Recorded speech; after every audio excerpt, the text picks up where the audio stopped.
प्रिय विद्यार्थियों, हिंदी क्लास में आपका स्वागत है। आज हम आपकी पाठ्य पुस्तक सारांश का 8वां पाठ पढ़ेंगे, जीप पर सवार इल्लियाँ। सबसे पहले हम पढ़ेंगे इस पाठ का पाठ सारांश। यह पाठ हास्य व्यंग्य रचना है। इसमें लेखक ने सरकारी विभागों की कार्यप्रणाली पर करारा व्यंग्य किया है। सरकारी अफसर आम जनता रूपी खेतों पर लगी इल्लियाँ हैं। इस पाठ में आम जनता को खेतों का प्रतीक माना गया है और सरकारी कर्मचारियों को इस पाठ में इल्लियों का प्रतीक माना गया है। जिस प्रकार से खेतों में खड़ी फसलों को इल्लियाँ खाकर नष्ट कर देती हैं, उसी प्रकार सरकारी कर्मचारी रूपी जो इल्लियाँ हैं वो देश के विकास रूपी खेतों को खाकर नष्ट कर रही हैं। सरकारी अफसर आम जनता रूपी खेतों पर लगी इल्लियाँ हैं। शहर भर के अखबारों में चने के खेत में लगी इल्लियों का समाचार तेजी से छप रहा है। सरकारी दफ्तरों में हलचल तेज हो जाती है। नेताओं के भाषण भी शुरू हो जाते हैं। मीटिंगों का दौर चलता है। कृषि अधिकारी लेखक को साथ लेकर इल्ली उन्मूलन की प्रगति देखने खेतों की ओर चल पड़ता है। अफसर किसान से चने के बारे में अजीब किस्म के प्रश्न पूछते हैं।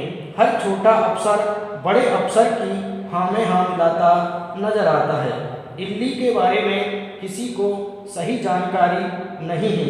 साहब हरा चना तोड़वाकर अपनी जीप में डलवा लेते हैं। वे लोग जीप पर सवार होकर आगे बढ़ जाते हैं। 3 इल्लियाँ, वास्तव में ये इल्लियाँ ही चने के साथ साथ सब कुछ खा रही हैं। प्रस्तुत पाठ हास्य व्यंग्य की एक सफल रचना है। ये पाठ है जो हास्य व्यंग्य में लिखा गया है। इस लेख में लेखक ने सरकारी तंत्र की कार्यप्रणाली पर करारी चोट की है। तो इस पाठ में लेखक ने जो सरकारी कर्मचारी हैं किस प्रकार से वो अपनी ढील पोल से सरकारी कामों को करते हैं, उन पर इस पाठ में व्यंग्य किया गया है। सरकारी विभागों के कर्मचारी लोक हित और देश के विकास के नाम पर केवल अपने स्वार्थ की पूर्ति में संलग्न रहते हैं और जो सरकारी कर्मचारी हैं वो देश के विकास के नाम पर अपने स्वार्थों की पूर्ति में लगे रहते हैं, संलग्न रहते हैं या लगे रहते हैं। ये लोग देश के विकास की खेती को उसी तरह चाट रहे हैं जिस प्रकार चने की फसल को इल्लियाँ चाट जाती हैं। और जो सरकारी कर्मचारी हैं वो देश के विकास रूपी जो खेती है, देश का विकास है, जो देश के विकास रूपी खेती है या जो देश का विकास है उसको उसी तरह चाट रहे हैं, उसको उसी तरह नष्ट कर रहे हैं जिस प्रकार चने की फसल को इल्लियाँ खाकर नष्ट कर देती हैं। तो अब हम फसलों के बारे में सामान्य जानकारी प्राप्त करेंगे। फसलों को ऋतुओं के आधार पर 3 भागों में बांटा गया है। पहली फसल होती है रबी की फसल, जो शीत ऋतु में बोई जाती है। ये लगभग अक्टूबर नवंबर में बोई जाती है और मार्च अप्रैल में ये पक कर के तैयार हो जाती है और इसे काट लिया जाता है। इसके अंतर्गत निम्न फसलें आती हैं, जैसे गेहूं की फसल है, चने की फसल है और इसके बाद सरसों भी बोई जाती है। तो चने की फसल में मौसम खराब हो जाता है या कोहरा जब पड़ता है तो इसमें इल्लियाँ लग जाती हैं। आपने चने की फसल में इल्लियाँ लगते हुए देखा होगा। इसी तरीके से जो तीसरी फसल होती है वो खरीफ की फसल होती है, जो वर्षा ऋतु में बोई जाती है। ये लगभग जून जुलाई में बोई जाती है और अक्टूबर नवंबर में ये पक करके तैयार हो जाती है और इसे काट लिया जाता है। जैसे खरीफ की फसल में आपने देखा होगा ज्वार है, मक्का है, बाजरा है, मूंगफलियां हैं, सोयाबीन है, ये इत्यादि जो फसलें हैं वो खरीफ की फसल में आती है। तीसरी जो फसल है वो है जायद की फसल। जायद की फसल जब रबी की फसल कट जाती है मार्च अप्रैल में, उसके बाद में जायद की फसल बोई जाती है और ये जून जुलाई में पक करके तैयार हो जाती है।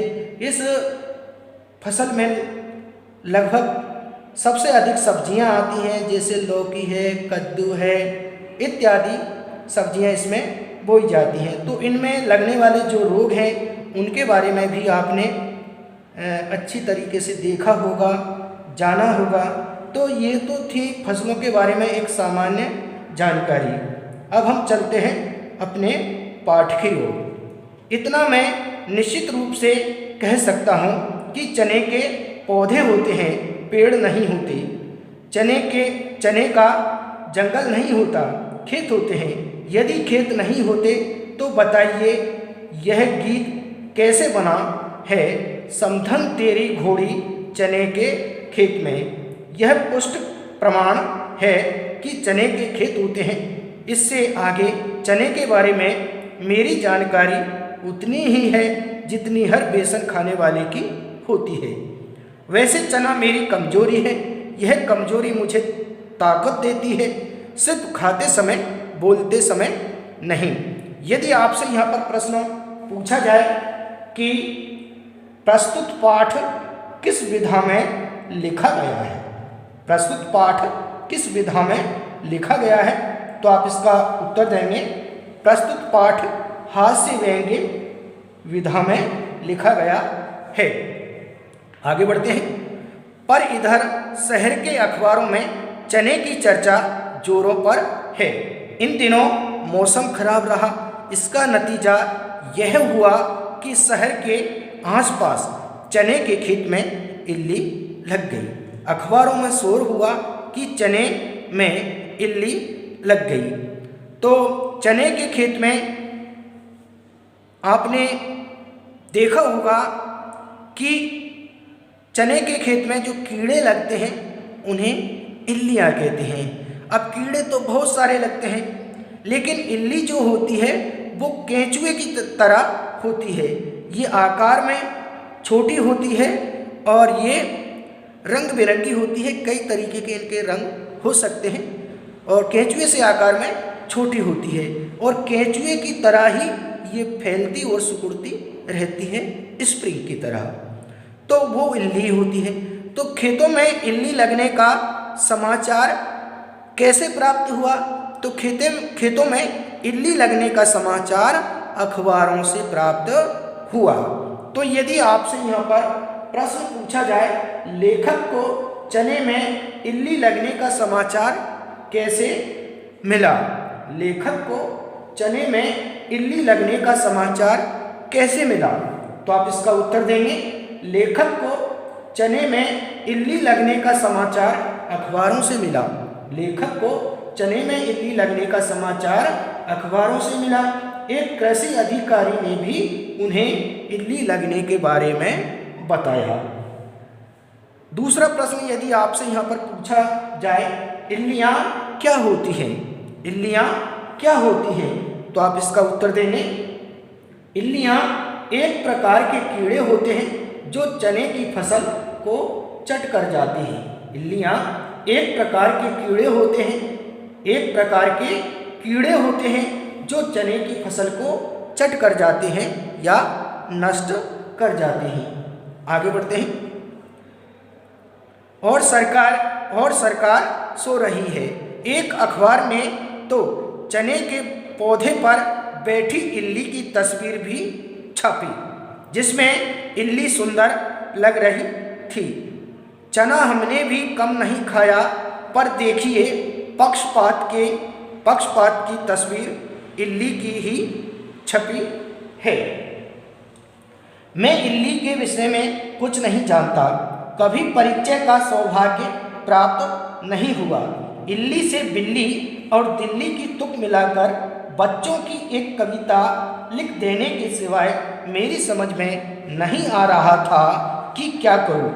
पर लोग थे कि इल्ली का जिक्र ऐसे इत्मीनान से कर रहे थे जैसे वह इनके पड़ोस में रहती हो। मेरे एक मित्र हैं, ज्ञानी हैं, पुरानी पोथियाँ पढ़े हुए हैं। उन्होंने बताया था कि एक नाम है ईला, अन्न की अधिष्ठात्री देवी है। अधिष्ठात्री का मतलब होता है अन्न को पैदा करने वाली देवी है। ईला पृथ्वी का पर्यायवाची है। ईला यानी पृथ्वी। यह सुनकर मैं सोचने लगा कि इस ईला का इल्ली से क्या संबंध है। ईला अन्न की अधिष्ठात्री देवी है और इल्ली अन्न की नष्टार्थी देवी है। नष्टार्थी देवी है। धन्य है ये इल्लियाँ इसी ईला की पुत्रियाँ हैं। यदि आपसे यहाँ पर प्रश्न पूछा जाए, लेखक ने इल्ली का संबंध ईला से किस प्रकार स्थापित किया है? लेखक ने इल्ली का संबंध ईला से किस प्रकार स्थापित किया है? तो आप इसका उत्तर देंगे, ईला पृथ्वी को कहते हैं। ईला अन्न की अधिष्ठात्री देवी है और इल्ली अन्न की नष्टार्थी देवी है। इल्लियाँ ईला की ही पुत्रियाँ हैं। इल्लियाँ ईला की ही पुत्रियाँ हैं। आगे बढ़ते हैं। अपनी मम्मी मादाम ईला की कमाई खाकर अखबारों में पब्लिसिटी लूट रही हैं। मैं अपने इस इल्ली ज्ञान से प्रभावित हो गया। मैं सोचने लगा कि कोई विचार गोष्ठी हो तो मैं अपने ज्ञान का प्रदर्शन करूं। पर ये कृषि विभाग वाले अपनी गोष्ठी में मुझे क्यों बुलाने लगे? जब अखबारों ने शोर मचाया तो नेताओं ने भी भाषण शुरू किए, या शायद नेताओं ने भाषण दिए। तब अखबारों ने शोर मचाया, पता नहीं पहले क्या हुआ। खैर सरकार जागी, मंत्री जागे, अफसर जागे, फाइल उदित हुई, बैठकें चहचहाई, नींद में सोए चपरासी कैंटीन की ओर चाय लेने चल पड़े। यदि आपसे यहाँ पर प्रश्न पूछा जाए, इस पाठ में किन किन पर व्यंग्य किया गया है और क्यों? इस पाठ में किन किन पर व्यंग्य किया गया है और क्यों? तो आप इसका उत्तर देंगे, इस पाठ में कृषि विभाग के अधिकारियों, नेताओं, मंत्रियों तथा कार्यकर्ताओं पर व्यंग्य किया गया है। ये लोग ही शोर शराबा मचाकर अपने स्वार्थ की पूर्ति कर रहे हैं। इस पाठ में किन किन पर व्यंग्य किया गया है और क्यों? तो आप इसका उत्तर देंगे, इस पाठ में कृषि विभाग के अधिकारियों, नेताओं, मंत्रियों तथा कार्यकर्ताओं पर व्यंग्य किया गया है। ये लोग ही शोर शराबा मचाकर अपने स्वार्थ की पूर्ति कर रहे हैं। आगे बढ़ते हैं। झाड़ुएं सड़कों पर फिरने लगी, कार्यकर्ताओं ने पंख फड़फड़ाए और वे गांवों की ओर उड़ चले। सुबह रेंगती हुई रिपोर्टों ने राजधानी को घेर लिया और हड़बड़ाकर आदेश निकले, जीपें गुराई। इल्ली का मामला दिल्ली तक गया और ठेठ हिंदी के ठाट में कार्रवाइयाँ हुईं। खेतों पर हवाई जहाज सन्ना कर दवाइयाँ छिड़कने लगे, हेलीकॉप्टर मंडराने लगे, किसान दंग रह गए। फसल बची या नहीं मालूम नहीं, पर बोट मजबूत हुए। इस बात को विरोधियों ने भी स्वीकार किया कि अगर ऐसे ही हवाई जहाज खेतों पर दवा छिड़कते रहे तो अपनी जड़ें साफ हो जाएंगी। तो यदि आपसे यहाँ पर प्रश्न पूछा जाए, चने के खेतों में इल्ली लगने का शोर मचने पर क्या क्या गतिविधियां शुरू हुई? चने के खेतों में इल्ली लगने का शोर मचने पर क्या क्या गतिविधियां शुरू हो गई? तो आप इसका उत्तर देंगे। अखबारों में सचित्र समाचार छपने लगे, नेताओं के भाषण शुरू हो गए, बैठकें होने लगी, सड़कों पर झाड़ुएं फिरने लगी, हेलीकॉप्टर मंडराने लगे। अखबारों में सचित्र समाचार छपने लगे, नेताओं के भाषण शुरू हो गए, बैठकें होने लगी, सड़कों पर झाड़ुएं फिरने लगी, हेलीकॉप्टर मंडराने लगे। आगे बढ़ते हैं। एक दिन एक कृषि अधिकारी ने मुझसे कहा, चलो इल्ली उन्मूलन की प्रगति देखने खेतों में चलें, तुम भी बैठो हमारी जीप में। मैंने भी सोचा चलो इसी बहाने पता लग जाएगा कि चने के पौधे होते हैं या झाड़। मैं जीप में सवार हो लिया। रास्ते भर उसके विभाग के अन्य अफसरों की बुराइयां करता उसका मनोरंजन करता रहा। कोई 1.5 घंटे बाद हम एक ऐसी जगह पहुंच गए जहां चारों तरफ खेत थे। वहां एक छोटा अफसर खड़ा इस बड़े अफसर का इंतजार कर रहा था।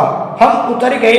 मैंने गौर से देखा, चने के पौधे होते हैं, खेत होते हैं, यानी समधन की घोड़ी कोई गलत नहीं खड़ी थी। वह वहीं खड़ी थी जहां हमारी जीप खड़ी थी। यदि आपसे यहाँ पर प्रश्न पूछा जाए, लेखक क्या सोचकर कृषि अधिकारी की जीप में बैठ गया? लेखक क्या सोचकर कृषि अधिकारी की जीप में बैठ गया?